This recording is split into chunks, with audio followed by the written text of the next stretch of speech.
Previously on HUTV.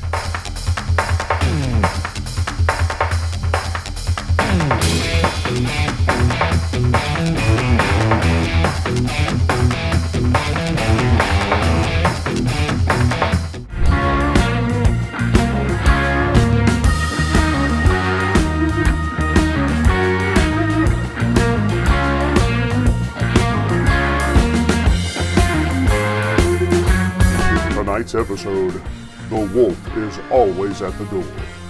Hello and welcome to episode 9 of HUTV, Huntsville Utilities Television. I'm Todd, joined as always by the Bonnie to my Clyde and the Jekyll to my Hyde, Amanda. Hey everybody. I am back after a few days off, and I'm feeling much better now than I did this time last week. I did not have COVID. It was nothing like that, but I was under the weather and needed to take a few days off to recover. And I want to thank Amanda and Caitlin for stepping up to hold down the digital fort during my recovery, not just getting an episode done, but for a lot of other things that go on here in our little world that I was not here to take care of. No, it was no problem. We were happy to step up and cover for you, but man, we missed you. We're glad to have you back, and yeah, it was a lot of work to fill those shoes. Well, if it was no problem, then forget I said anything. Of course, HUTV would not be possible without the support of our sponsors. And here with this week's sponsor is the life-size cardboard cutout of our president and CEO, Wes Kelly. This week's episode of HUTV is sponsored by the side effects you hear in drug commercials.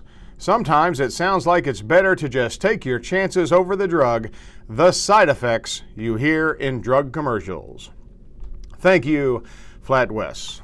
Now, of course, every March 22nd, we celebrate National Bavarian Crepes Day. Bavarian crepes are a very thin pancake-like dessert, typically made from wheat flour, then filled, rolled, and topped with glaze, fruit, chocolate, or whipped cream. Bavarian crepes are called Palaszczynki, probably much better than that, but there you go, and are similar to French crepes, but the batter doesn't need to rest before using. So, happy National Bavarian Crepes Day to everyone out there watching today. Excellent. Well, if it's crepe day, then I got to have a crepe. I mean, I like mine with Nutella, but you know, I also like the lingonberry kind. I'm really good with anything crepe. Yes, no, I got no problem with crepes. A few days ago, we had our first severe spring storm system roll through the area, and it seems kind of amazing when you think about it that just a few weeks ago, we were dealing with the fallout from a powerful winter ice storm. Now, while Huntsville and Madison County weathered that ice storm fairly well, our neighbors over in Athens were hit pretty hard, with ice bringing down lots of trees, limbs, and power lines. And in fact, some customers in Athens were without power for a few days. Right. When natural disasters or other events lead you to a long-term power outage or significant grid damage, you'll often hear about us talk about mutual aid, and that is what we run through the colleagues in the American Public Power Association. The mutual aid allows the public power utilities to coordinate restoration assistance among the groups, and it just gives us a way to help each other out when we have significant damage. In the past, Huntsville Utilities has sent crews to Florida, Texas, North Carolina, and even New York. And of course, we ourselves were the recipients of mutual aid following the April 27th, 2011 tornadoes. But this time, the call for aid was much closer, and we were able to send crews to Athens to help them out, and our colleagues at Scottsboro Electric Board sent some crews as well. And a couple of weeks ago, Amanda and I had a chance to talk with one of the Huntsville Utilities line workers who went to Athens to help out, and he told us about their experiences over there, what they saw, and we'd like to roll that interview for you now. We are here in the truck bays of our electrical headquarters building, and we're going to talk a little bit about mutual aid. Why don't you tell us a little bit about yourself, what you do for the company? My name's Terrell White. I've been with the company 13 years. I'm a lineman. Now, you were part of the crews that recently responded to Athens to help with the problems that they were having after the ice storm. Before we get too far into that, that's part of a system that we in the utility industry call mutual aid.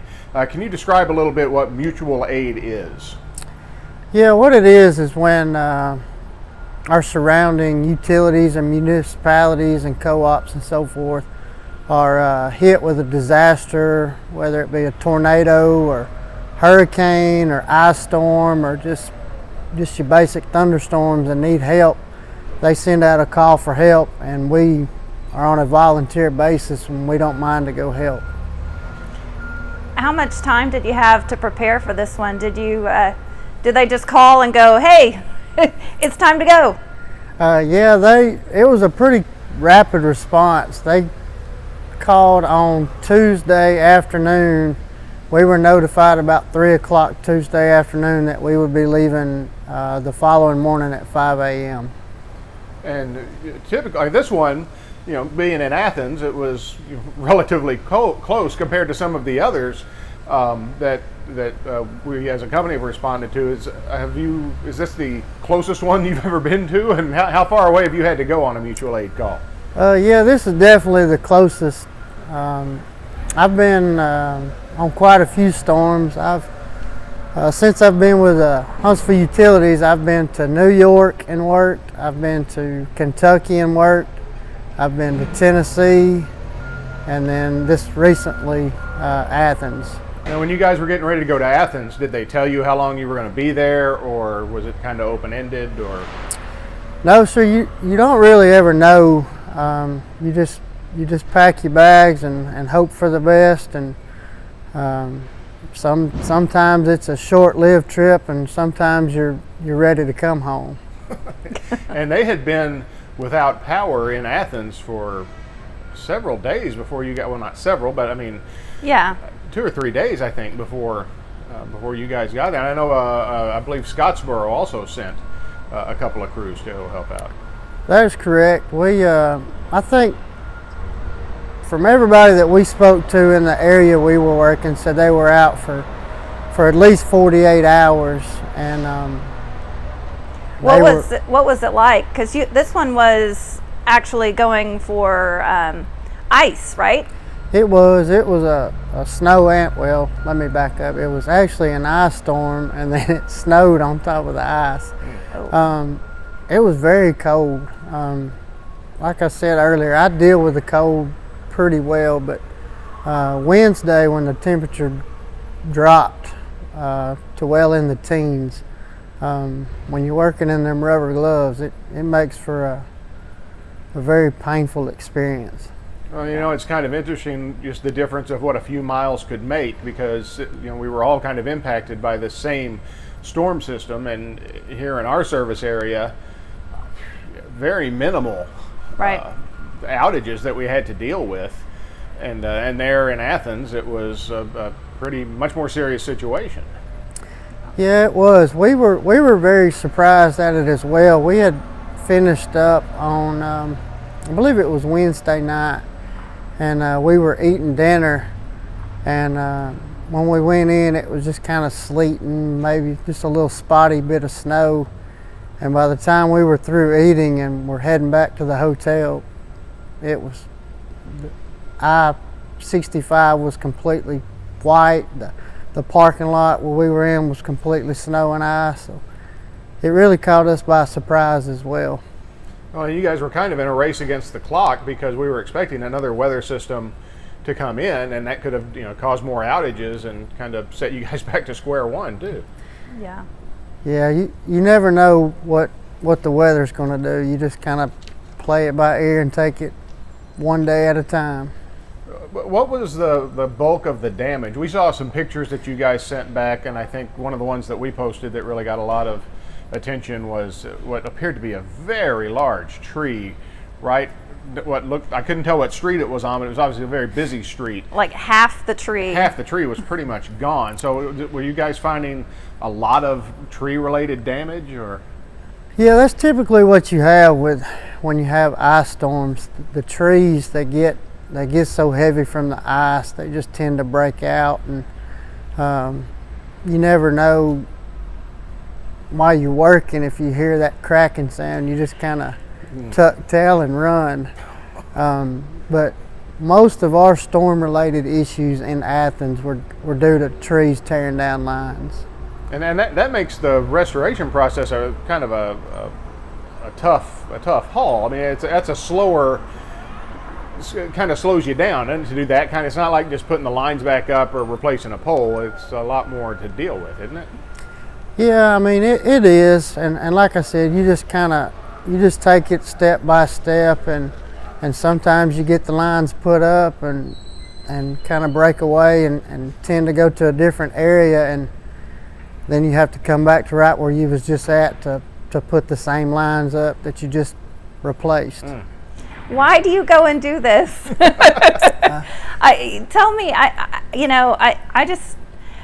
I'm grateful to have electricity. Every time my power goes out, I'm grateful to have it come back on again. And you're going out into these conditions, it's like the storm comes in and you're headed towards the damage. And you've been doing this, like you said, for 13 years. I mean, obviously it's... So why do you do it? Well, we as linemen in the industry we enjoy helping. We don't mind to go and help. We enjoy our jobs. Some people call us crazy, but we just call it a day at the office. Like I said, we really enjoy the excitement and the thrill of it.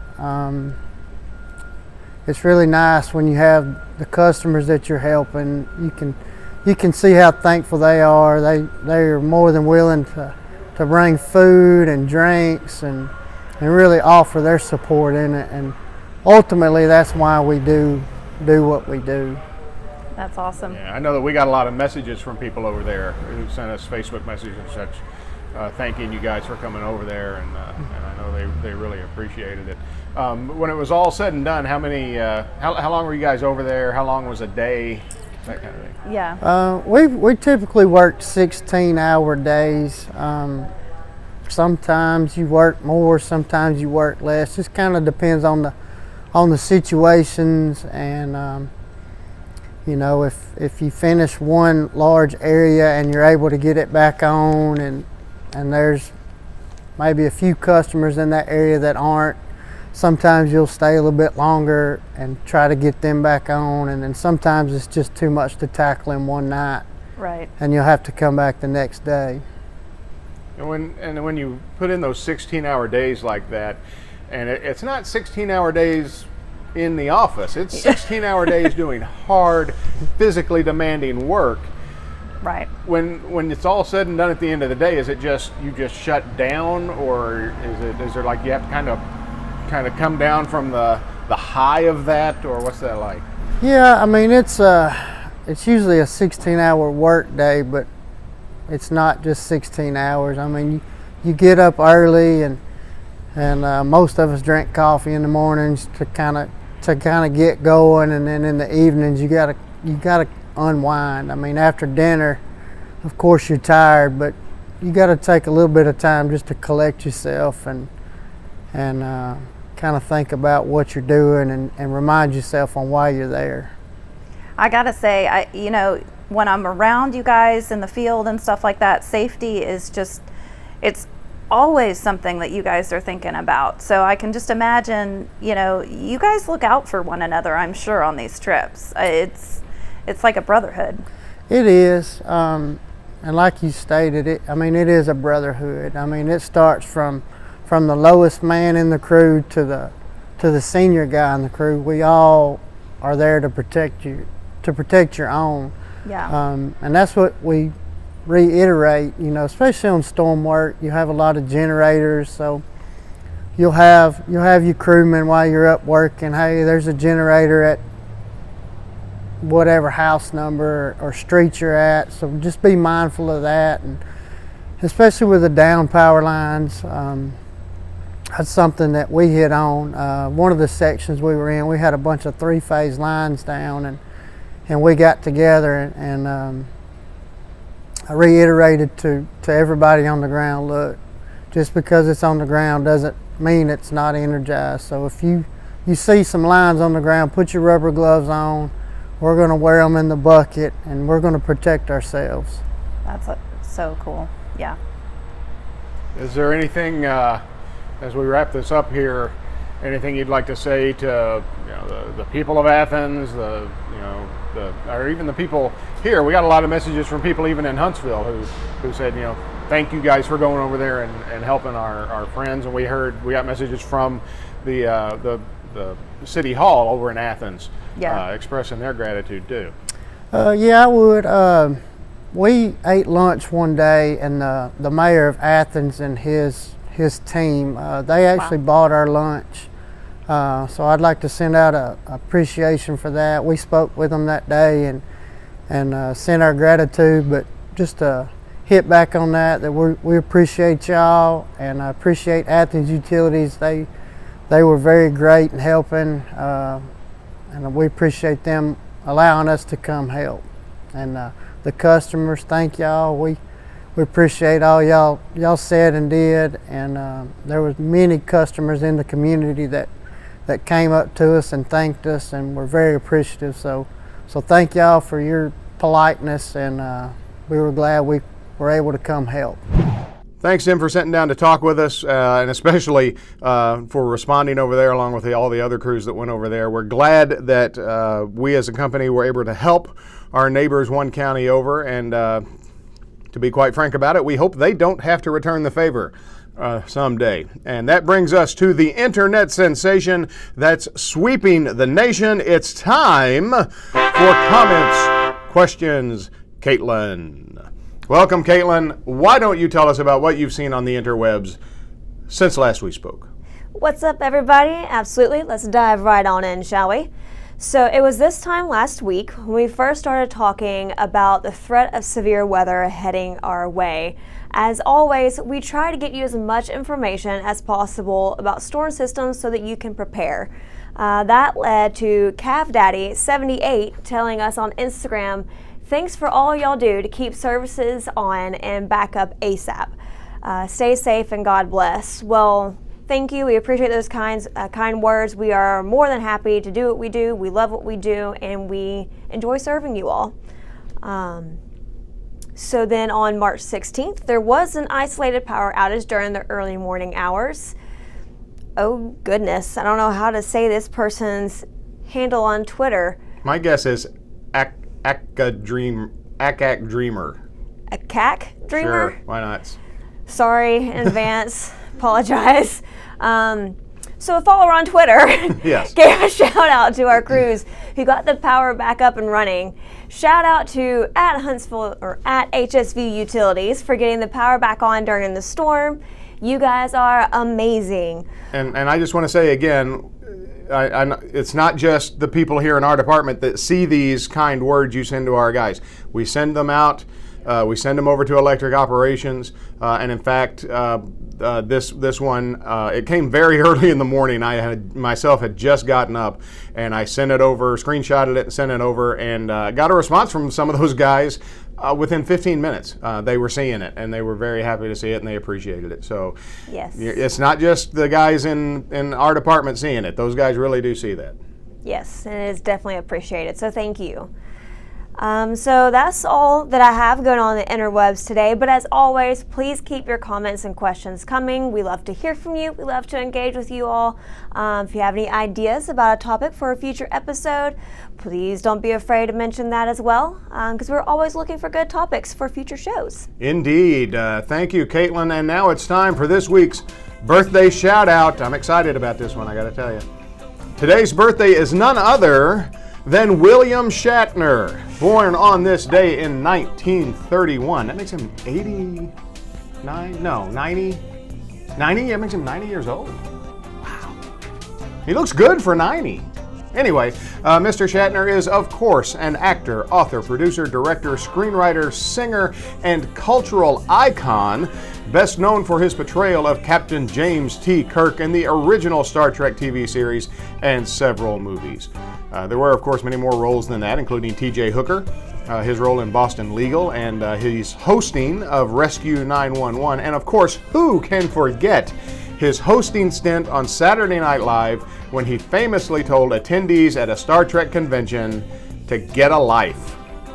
One of the greatest SNL bits of all time. So, happy birthday to one of the coolest guys in the world and a big presence on social media as well, Mr. William Shatner. Live long and prosper, everybody. Well, that was Leonard Nimoy, but I'm sure he appreciates Part that, of Star Trek. And he has, that's the thing. He has lived long and prospered. It's part of Star Trek. I mean, he's still as relevant today as he was when Star Trek went on. He strikes me as he's probably a cool guy. So that's number 2 that we've had birthday shout outs for that have where the person was still alive. Yeah, Creed Bratton was the other one when his birthday rolled around. So anyway, excuse me. A reminder that all guests on HUTV receive a copy of the HUTV home game. It's handy for mom, dandy for dad, and fun for kids of all ages. It rinses clean in any dishwasher and stores flat in any drawer. The HUTV home game. Does anyone have anything to add before we go? Well, I want to say something. See my shirt? Please. Yeah, Yes. So this is actually Johnny Harbin. He was one of our linemen. He has a memorial fund that actually helps give scholarships to people who want to be linemen that go through the Calhoun lineman program. And he was a fantastic lineman, and loved the job. He loved the job. He loved restoring power out of town. He went to do storm recovery. His last one was Hurricane Michael. So I just want to say, love you, Johnny. Yes, and you can find out more about the John Harbin Memorial Line Worker Scholarship through the Calhoun Community College website. And they've been great partners. They were great partners in helping get that set up and helping. We've given away one so far. We give away one every year. And of course, when we brought that episode to you live, I believe. You can probably go back and find that somewhere. But yes, it's a great cause and a fitting legacy, I think, for a man who loved what he did so much and wanted to pass that on. Caitlin, do you have anything you'd like to add? Actually, I do. Okay. I think I can name that tune in one note. Whoa, one note. Well, you can't bid any lower than that. So, Caitlin, here is your one note. Tie a yellow ribbon around the old oak tree. That is correct, and that means you're going on to the Golden Medley for a chance at $100,000. Amanda, thank you for playing. We've got some nice parting gifts for you. That's our show for today. We'll be back next week with another episode. Until then, I'm Todd for Amanda, Caitlin, Flatwest, and all of us at HUTV, thanking you for watching and reminding you, you can't spell utilities without you.